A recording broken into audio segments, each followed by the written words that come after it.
नीलम जी, जिस तरह से आप मुझसे सवाल कर रही हैं, क्या उस हाई कोर्ट के जज, मैं जजेस की बात कर रहा हूँ, वो चाहे जी। किसी भी समाज से आते हों, चाहे वो हिंदू समाज से आते हों, हिंदुओं में चाहे ब्राह्मण समाज से आते हों, क्षत्रिय समाज से आते हों, किसी समाज से आते हों, क्या वो इस तरह का इंटरव्यू करने के लिए तैयार हैं? क्या वो इस तरह के इंटरव्यू में इस बात का जवाब देने के लिए तैयार हैं कि उन्हें मनुस्मृति चाहिए या बाबा साहब चाहिए?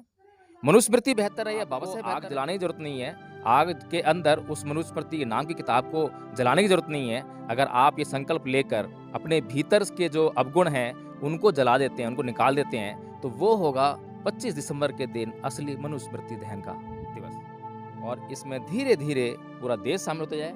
इस त्योहार को मनाने में ना केवल दलित समाज, बहुजन समाज शामिल हो, बल्कि जो अगड़ा समाज है, उसमें भी चेतना उत्पन्न हो। वह भी ये जाने कि उसके पूर्वजों ने कितना गंदा ग्रंथ लिखा था। और जब ये चेतना उनके अंदर आ जाए, तो वो भी इस त्योहार को मनाने में, इस त्योहार को सेलिब्रेट करने में शामिल होते हैं। इस देश के लोग बिना बात के, बिना किसी पाप कर्म के, हर साल रावण का पुतला फूँकते हैं, रावण को जलाने का काम करते हैं। तो आपने इस देश के लोगों को एक दिशा देने का काम किया है अपने इस कथन से कि जो 25 दिसंबर 1927 का जो दिन है, अब हर साल जो 25 दिसंबर तो आती है, 27 तो नहीं आएगी, लेकिन 25 दिसंबर तो आएगा। अब हर साल 25 दिसंबर को एक त्योहार के रूप में हम लोग उसमें स्मृति कहती है कि एक स्त्री को बचपन में अपने पिता के अधीन रहना चाहिए, जवानी में अपने पति के अधीन रहना चाहिए और बुढ़ापे में अपने पुत्र के अधीन रहना चाहिए। तो स्त्री नहीं होगी, स्त्री तो कोई वस्तु हो गई जिस पर लगातार निगरानी करने की आवश्यकता है।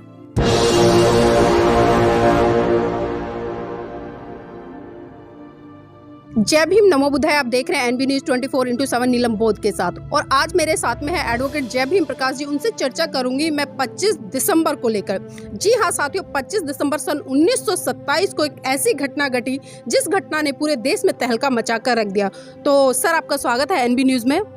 धन्यवाद नीलम जी। सर, मैं जानना चाहूंगी कि 25 दिसंबर सन 1927 को ऐसा क्या हुआ था कि जिससे कि पूरे भारत देश में एक हाहाकार मच गया था। देखिए नीलम जी, 25 दिसंबर 1927 को परम पूज्य बाबा साहब डॉक्टर भीमराव अम्बेडकर ने उस ग्रंथ में आग लगाई थी, जिस ग्रंथ के द्वारा हमारे समाज को हजारों वर्षों से प्रताड़ित किया गया था और उस पर अत्याचार किए जा रहे थे। तो 25 दिसंबर 1927 की जो घटना घटी, जो बाबा साहब डॉक्टर भीमराव अम्बेडकर ने पूरा होशो-हवास में जानबूझकर, जानकर, सभी धर्म ग्रंथों को पढ़कर और मनुस्मृति का तो बहुत अच्छी तरह अध्ययन किया और उसके बाद ये तय किया कि ये जो ग्रंथ है, ये ग्रंथ जो है अस्तित्व में रहने लायक ही नहीं है। इसका ख़त्म होना ही समाज के हित में है और समाज की भलाई इसी में हो सकती है। सर, आखिर परम पूज्य बाबा साहब डॉक्टर भीमराव अंबेडकर जी ने मनुस्मृति क्यों जलाई थी? देखिए नीलम जी, किसी भी चीज़ को आपकी ज़िंदगी में बहुत सारी चीज़ें होंगी, घर में बहुत सारी चीज़ें होती हैं, जिन चीज़ों की हमारी ज़िंदगी में कोई आवश्यकता नहीं होती, कोई महत्व नहीं होता, उन्हें हम कहते हैं कबाड़ा। कबाड़ा को या तो हम किसी कबाड़ी को बेच देते हैं, अगर उसकी कुछ भी कीमत होती है तो, और अगर उसकी कुछ भी कीमत नहीं होती है, तो हम उसको फेंक देते हैं। तो ऐसे ही हमारे समाज का जो आंदोलन है, ये उस आंदोलन की महत्वपूर्ण कड़ी है कि हमारे समाज में बहुत सारी प्रथाएँ हैं, परंपराएँ हैं, रूढ़िवादिताएँ हैं, बहुत सारे नियम हैं, विचार हैं। अगर उन विचार, उन परंपराओं, उन रूढ़ियों का आज हमारे जीवन में कोई उपयोग नहीं है, तो हमारे समाज को आज सोचना चाहिए कि उनका क्या करना है। अब सवाल ये उठता है कि ये जो मनुस्मृति ग्रंथ है, ये परम पूज्य बाबा साहब डॉक्टर अम्बेडकर ने क्यों जलाया? आखिर इसके अंदर ऐसी कौन-सी बातें थीं, जिसके लिए कि परम पूज्य बाबा साहब डॉक्टर अम्बेडकर को यह ग्रंथ जलाना पड़ा? सबसे ज़्यादा जिस बात से परम पूज्य बाबा साहब डॉक्टर भीमराव अम्बेडकर पीड़ित थे, वो बात थी जाति व्यवस्था की। क्योंकि जाति व्यवस्था के आधार पर ही बाबा साहब डॉक्टर भीमराव अम्बेडकर को प्रताड़ना झेलनी पड़ी और आज भी हमारे समाज को कहीं न कहीं इस जाति व्यवस्था के कारण ही प्रताड़ना झेलनी पड़ती है। वह चाहे आर्थिक क्षेत्र हो, राजनीतिक क्षेत्र हो, चाहे धार्मिक क्षेत्र हो, कोई भी जीवन का महत्वपूर्ण क्षेत्र हो, जी। उन सभी क्षेत्रों में अगर हमारे समाज को कोई भी प्रताड़ना या कोई अत्याचार झेलना पड़ता है, तो उसका एकमात्र कारण है वो जाति व्यवस्था। अब ये जो मनुस्मृति ग्रंथ है, ये इस तरह की व्यवस्थाएँ करता है, जातिवादी व्यवस्थाएँ, जो कि एक मनुष्य की गरिमा को बहुत नीचे तक ले जाती हैं। मनुष्य को मनुष्यता की हद से नीचे गिराकर उसको पशुत्व तक ले जाती हैं, पशु बना देती हैं। बल्कि मैं कहूँ कि ऐसे भीभत्स अत्याचार तो पशुओं पर भी नहीं होते होंगे।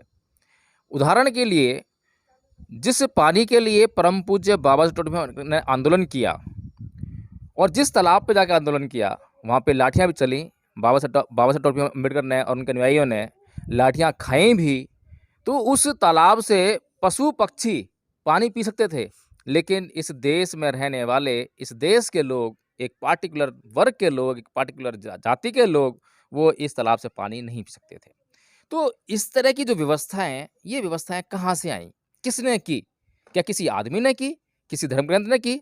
तो बाबा साहब डॉक्टर अम्बेडकर ने वो सारे धर्म ग्रंथ पढ़े और उसमें देखा कि किस में क्या क्या लिखा हुआ है। तो जो हिंदुओं के जो धर्म ग्रंथ हैं, वहाँ से जातिवाद का वहाँ से जातिवाद की शुरुआत होती है। और जो मनुस्मृति है, उसने तो सारी हदें पार कर दी। जो रामायण है, महाभारत है, हालांकि जातिवाद तो उनमें भी है, लेकिन मनुस्मृति में तो इस सामाजिक वर्ग के, जिसे कुछ लोग नीचा वर्ग कहते हैं, उसके खिलाफ ऐसे घिनौने षड्यंत्र रचे गए, ऐसे घिनौने कानून बनाए गए। जैसे कि शूद्रों के लिए कहा गया कि उन्हें धर्म का कुछ भी मंत्र सुनने का अधिकार नहीं है। अगर वह धर्म का कोई मंत्र सुन लेते हैं तो उनके कानों में पिघला हुआ शीशा डाल दिया जाए। अगर वो जुबान से कोई मंत्र बोल देते हैं तो उनकी जुबान काट दी जाए। तो इस तरह की जो व्यवस्था थी वो मनुस्मृति में थी, जो शुद्ध समाज के लिए। इसी तरह से शिक्षा लेने पे पाबंदी थी कि शिक्षित नहीं हो सकता था। इसी तरह से उसको पूंजी इकट्ठी करने पर पाबंदी थी कि वह अपने घर में आर्थिक मजबूती को स्थान नहीं दे सकता था। वह पूंजी इकट्ठी नहीं कर सकता था, पैसे नहीं कमा सकता था, अच्छा धंधा नहीं कर सकता था, रोजगार नहीं कर सकता था और अच्छे कपड़े नहीं पहन सकता था। वह साफ सुथरे कपड़े जो पहनने का अधिकार जो आज हमें परम पूज्य बाबा साहब डॉक्टर अम्बेडकर की वजह से मिला है, ये अधिकार वो मनुस्मृति छीनती थी। जो स्त्रियां हैं, स्त्रियों की शिक्षा पर पूर्णतः रोक थी, चाहे वो किसी भी समाज की स्त्रियां हो, चाहे ब्राह्मण की स्त्री क्यों ना हो। और स्त्रियों के बारे में एक बड़ा महत्वपूर्ण कथन जो है, बहुत महत्वपूर्ण है। वो महत्वपूर्ण इसलिए बोल रहा हूँ कि इस देश की हर महिला को वह कथन पढ़ना चाहिए, समझना चाहिए कि वह कथन क्या कह रहा है। उसमें मनुस्मृति कहती है कि एक स्त्री को बचपन में अपने पिता के अधीन रहना चाहिए, जवानी में अपने पति के अधीन रहना चाहिए और बुढ़ापे में अपने पुत्र के अधीन रहना चाहिए। तो स्त्री नहीं होगी, स्त्री तो कोई वस्तु हो गई जिस पर लगातार निगरानी करने की आवश्यकता है, जिसके कोई अधिकार नहीं है, जिसके जीवन में कोई उमंग नहीं है, जिसके जीवन में किसी भी प्रकार की कोई स्वतंत्रता नहीं है। तो ये मैंने कुछ उदाहरण दिए हैं जो कि मनुष्य को, मनुष्यता की जो गरिमा है, उसे बहुत नीचे गिराकर पशुत्व की श्रेणी में ले आती है। और इसीलिए परम पूज्य बाबा साहब डॉक्टर अम्बेडकर ने 25 दिसंबर 1927 को जो सबसे पहला धर्म ग्रंथ हिंदुओं का चुना, जिसको जलाने की बहुत भारी आवश्यकता उन्होंने महसूस की, वो था मनुस्मृति।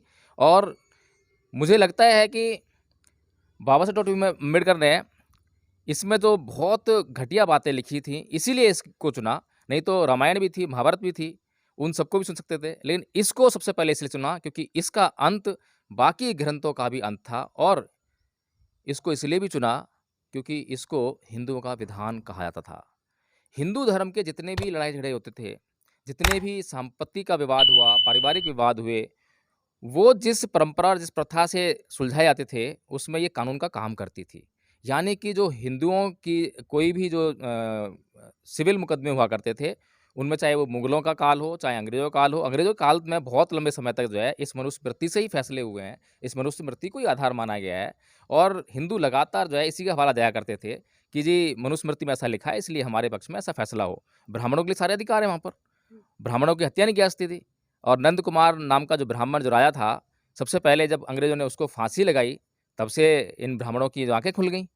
आँखें क्या खुल गई, मतलब कि ये जो अंग्रेज़ हैं, ये तो हमारे धर्म के खिलाफ हैं, धर्म ग्रंथ के खिलाफ हैं। तो इसीलिए बाबा साहब ने इसको चुना। सर, अभी वर्तमान की बात करूँ तो मैं बात करना चाहूँगी जोधपुर में जो हाई कोर्ट है, वहाँ पर आज भी जो मनु की मूर्ति है, बहुत बड़ी स्टैचू लगाई हुई है। तो न्यायालयों में जहाँ पर न्याय होता है, क्या वहाँ पर बाबा साहब की या एक तरह से संविधान की, इनकी मूर्तियाँ स्थापित होनी चाहिए थी या फिर मनु की? नीलम जी, जिस तरह से आप मुझसे सवाल कर रही हैं, क्या उस हाई कोर्ट के जज, मैं जजेस की बात कर रहा हूँ, वो चाहे किसी भी समाज से आते हों, चाहे वो हिंदू समाज से आते हों, हिंदुओं में चाहे ब्राह्मण समाज से आते हों, क्षत्रिय समाज से आते हों, किसी समाज से आते हों, क्या वो इस तरह का इंटरव्यू करने के लिए तैयार हैं? क्या वो इस तरह के इंटरव्यू में इस बात का जवाब देने के लिए तैयार हैं कि उन्हें मनुस्मृति चाहिए या बाबा साहब चाहिए? मनुस्मृति बेहतर है या बाबा साहब बेहतर है? बाबा साहेब का बनाया हुआ संविधान बेहतर है या मनु का बनाया हुआ विधान बेहतर है? क्या वो इस सवाल के लिए कोई इंटरव्यू दे सकते हैं? इस सवाल का जवाब दे सकते हैं? अगर इस हाई कोर्ट के जजेस, मैं सिर्फ जजेस की बात कर रहा हूँ, एडवोकेट्स की बात भी नहीं कर रहा हूँ, जी। इस बात का अगर जवाब दे दें, तो आपके सवाल का जवाब उसी में छुपा हुआ है। इसके अलावा नीलम जी, ये जो जजेस हैं और जो वहाँ पर प्रैक्टिस करने वाले एडवोकेट्स हैं, कोई मामूली लोग तो नहीं है, कोई मामूली पढ़े लिखे भी नहीं है। वो इस देश की कानून व्यवस्था के जानकार लोग हैं। वो इस देश के लिए जो कानून बनते हैं, उनको बड़ी बारीकी से जाँच करते हैं जी। और फिर जब कानून बन जाते हैं, तो उस कानून पर न्यायालय में जाके बहस करते हैं। यानी कि उसकी जो कानून की जो बड़ी बारीकी से जो उसकी देखभाल करनी है या सोच रखनी है, समझ रखनी है उसकी जो है, वो रखने का काम करते हैं। तो क्या उनके अंदर इतनी समझ नहीं है कि वो मनुस्मृति को पढ़ सकें? और मनुस्मृति को पढ़ने के बाद वो ये निर्णय कर सकें कि मनुस्मृति इस देश के लोगों के लिए बेहतर कानून है या फिर बाबा साहेब डॉक्टर भीमराव अंबेडकर का जो संविधान है, वो एक बेहतर विकल्प है इस देश के लोगों के लिए। जी, सर मैं ये भी जानना चाहूँगी क्योंकि मनुस्मृति हमने पढ़ी भी है और बहुत सारी वीडियो भी देखी हैं कि जिस तरह से उसमें एक व्याख्या की गई है कि जो मनु ऋषि है उन्होंने मतलब मनुस्मृति का निर्माण किया था और उन्होंने उसमें साफ-साफ लिखा था कि जो ब्राह्मण हैं, क्षत्रिय हैं, वैश्य हैं, वो ब्रह्मा के मुख से, भुजाओं से और नाभिक से और पैरों से पैदा होते हैं। सर इस पर क्या कहना चाहेंगे? देखिए, अब ये जो बातें करी जा रही हैं, ये तो मूर्खता की पराकाष्ठा को पार कर देने वाली बात है। और अगर मैं कहूँ कि ये जो मनुस्मृति है, मूर्खों का ही विधान है, मूर्खों का ही ये सब कुछ है, तामझाम है। अब आज तक के टाइम में या विज्ञान ने कभी ये साबित किया है कि किसी भी पुरुष के द्वारा बच्चे पैदा किए जाते हों? भई सभी जानते हैं कि जो फीमेल है, वही बच्चे पैदा कर सकती है, चाहे वो जानवर हों, चाहे वो इंसान हों, कहीं भी उठा के देख लो। और साइंस तो ये कहती है, विज्ञान ने यह साबित किया है कि जो जीवन है, ये विकास का क्रमिक परिणाम है। इसका क्रमिक विकास हुआ है। पहले जो इंसान जो है, इंसान इस तरह से नहीं था जो आज घूम रहा है। जी। यह इंसान जो है, इसके जो पूर्वज कहे जाते हैं बंदर, यानी ये बंदरों से विकसित होकर इंसान बना हुआ है। पहले इसके पीछे पूँछ लटका करती थी, अब वह पूँछ नहीं है। पहले ये 4 हाथ-पैर जो यूज़ करता था, 2 हाथ 2 पैर जो इसके आज कहे जाते हैं, वो चारों पैर बनते थे इसके जो है, जी। उससे यूज़ करता था। और इस मामले में जो सबसे बड़ी और दिशा देने वाली जो बात है, वो तो भगवान बुद्ध ने कह दी थी आज से 2600 साल पहले। 2600 साल पहले भगवान बुद्ध ने अपनी प्रज्ञा के माध्यम से ये देख कर बताया इस संसार के लोगों को कि सब कुछ जो है क्रमिक विकास का परिणाम है या कुछ भी शाश्वत नहीं है। सब संखारा अनिच्छति यदा पय्याहि पसति, यानी कि सब कुछ अनित्य है, सब कुछ बदल रहा है।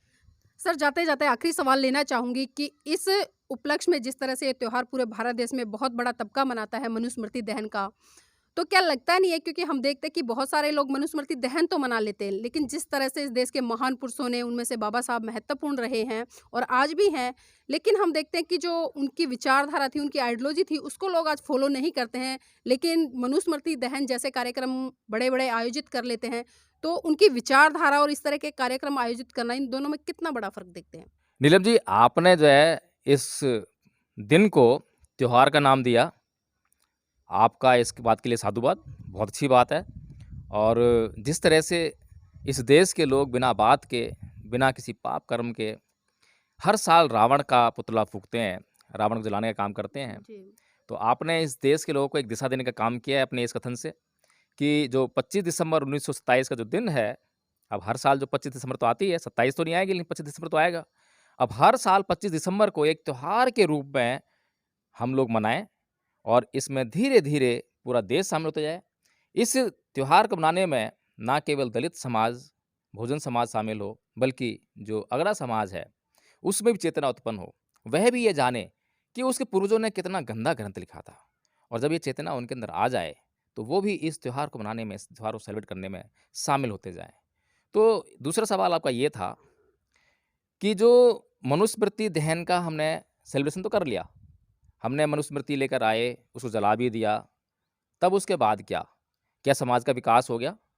तो आपका प्रश्न बहुत उचित है कि परम पूज्य बाबा साहब डॉक्टर भीमराव अम्बेडकर ने भी कहा था कि मेरी जय-जयकार करने से अच्छा है मेरे बताए हुए मार्ग पर चलो, उसी से आपका बलिहार होने वाला है। तो किसी भी बात को कहने से कुछ नहीं होता है, बल्कि उस बात को कहने से ज़्यादा सार्थकता होती है उसके इम्प्लीमेंटेशन में, उसके क्रियान्वयन में। अगर हम किसी काम को, किसी बात को कहने के बाद तुरंत उसको इम्प्लीमेंट कर देते हैं, क्रियान्वित कर देते हैं, तो उसका फल हमें ज़रूर मिलता है। तो इसी तरह से हमारे समाज के जो दुःख दर्द का जो मेन कारण है वो यही है कि बातें तो बहुत ज़्यादा होती हैं, सेलिब्रेशन बहुत ज़्यादा होता है, लेकिन उसका क्रियान्वयन बहुत कम होता है। अब मनुस्मृति से पैदा होता है मनुवाद, और मनुवाद क्या है? हम दिन-रात चिल्लाते रहते हैं, कोसते रहते हैं मनुवाद, मनुवाद, मनुवाद, मनुवाद। लेकिन मनुवाद है क्या? कहीं हम भी तो मनुवादी नहीं हैं। मनुवादी है कौन? क्या कोई पार्टिकुलर व्यक्ति मनुवादी है? किसको कहेंगे मनुवादी? जो मनुस्मृति में जो चीज़ें लिखी हुई हैं, उन्हीं बातों को अगर कोई भी फ़ॉलो करता है, तो वो मनुवादी है। उसमें क्या लिखा हुआ है? उसमें लिखी हुई है असमानता, उसमें लिखी हुई थी सामाजिक विषमता, आर्थिक विषमता, हर तरह की विषमता से भरा हुआ ये ग्रंथ है। लेकिन भोजन समाज के लोग अपने घरों में अपनी पत्नी के साथ समानता व्यवहार नहीं करते हैं, अपने बेटा और बेटी के साथ समानता व्यवहार नहीं करते हैं। किसी भी तरीके से वो मनुस्मृति के अंदर लिखी गई जो चीज़ें हैं, उनको किसी भी रूप में अपने घर में फ़ॉलो करते हैं, तो वो भी मनुवादी हैं, इस बात को ना भूलें। इसीलिए सबसे पहले उनको यह निश्चित करना होगा कि दूसरों को कोसने से पहले वो अपने आप को सही करें, वो अपने घर की व्यवस्था सही करें।